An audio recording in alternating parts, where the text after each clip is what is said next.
temps a passé depuis le jour où, sous mon CB, le radiotéléphone de bord de mon camion, j'avais capté le message de Teddy, le petit garçon handicapé. Nous étions devenus de vrais amis, lui et moi.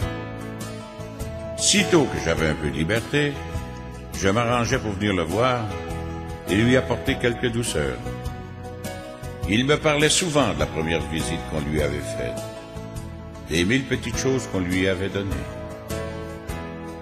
Pourtant, je sentais bien que ces visites voleurs ne suffisaient pas à lui redonner le moral nécessaire pour guérir.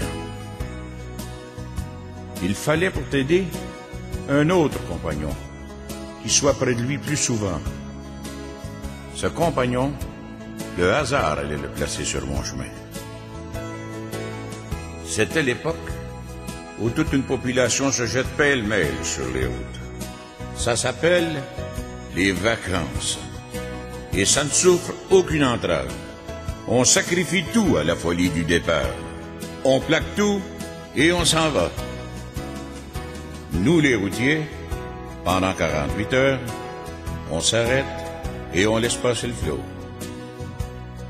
J'avais donc rejoint mon port d'attache en attendant la fin de cet exode. Et pour tuer un peu le temps, j'allais marcher dans la campagne. C'est là que j'ai trouvé Patte à Poil. C'était un pauvre petit chien, tout affolé. Un corneau que des salauds avaient attaché à un arbre avec du fil de fer. On devinait l'histoire. La voiture bondée et le petit animal qui avait voulu à tout prix être lui aussi de la fête. On l'avait rejeté. Une fois. 2 fois. Et puis devant son entêtement, on l'avait emmené pour l'abandonner lâchement, quelques kilomètres plus loin, dans le premier bois venu. Il s'était débattu, s'entortillant dans le fil au point de s'entamer profondément les pattes.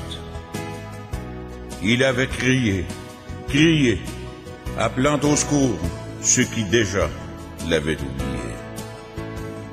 Couché sur le flanc, ce n'était plus qu'une pauvre petite boule de poil, sanglante et meurtrie.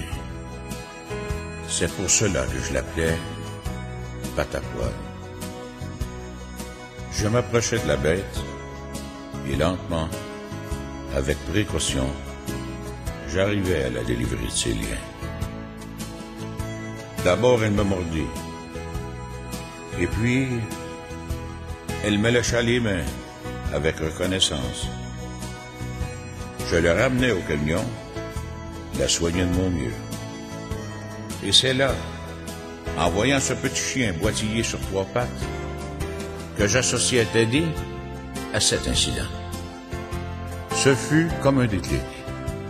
Il était là, le compagnon de tous les jours, de toutes les heures, blessé comme lui, solitaire comme lui. Ils uniraient leurs 2 malheurs et s'aideraient l'un et l'autre à guérir. J'enclenchais le radiotéléphone et j'appelais. Allô? Allô, Teddy Bear? J'appelle Teddy Bear. Allô, Teddy? C'est toi? Ici ton ami le routier. Écoute, Teddy. Je viendrai te voir demain. Non, je ne peux rien te dire. C'est une surprise. Bonsoir, Teddy. À demain. Dans la soirée, je passe un appel général aux copains. J'en accroché 3 ou 4. Je leur ai expliqué l'affaire et ils me promirent tous d'être là. J'ai installé le petit animal sur un tas de vieux chiffons. Je grimpais dans ma couchette et je m'endormis heureux. Le lendemain, on a pris le bahut et on a filé chez Teddy, les copains et moi. Tous des gosses super. Ils s'étaient débrouillés dans la nuit pour faire quelque chose pour le gosse. Spanky avait construit une niche avec des planches.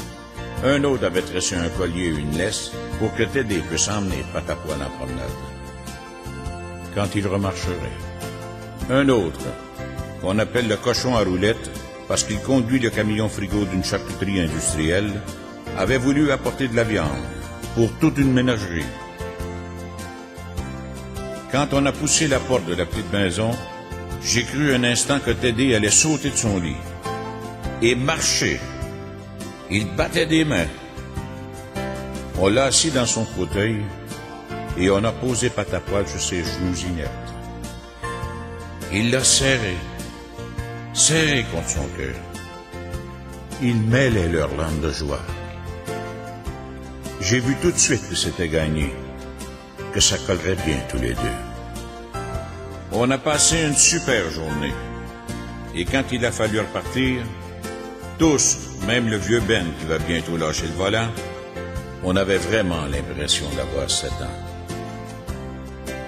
Comme la première fois, le CB nous a rappelé quelques kilomètres plus loin. D'abord, on n'a rien entendu. Et puis, en prêtant bien l'oreille, on aperçut de petits aboiements auxquels se mêlaient de gros sanglots d'enfants. C'était Teddy. Et il nous a dit « Merci. Merci à vous les copains. Vous avez été formidables. Vous m'avez donné la plus grande joie de ma vie. Même si je ne dois plus remarcher. Jamais. On n'a plus osé se regarder, nous autres. On s'est quittés, bêtement, sans savoir quoi se dire. On venait de prendre, vite fait, un sacré coup de vieux.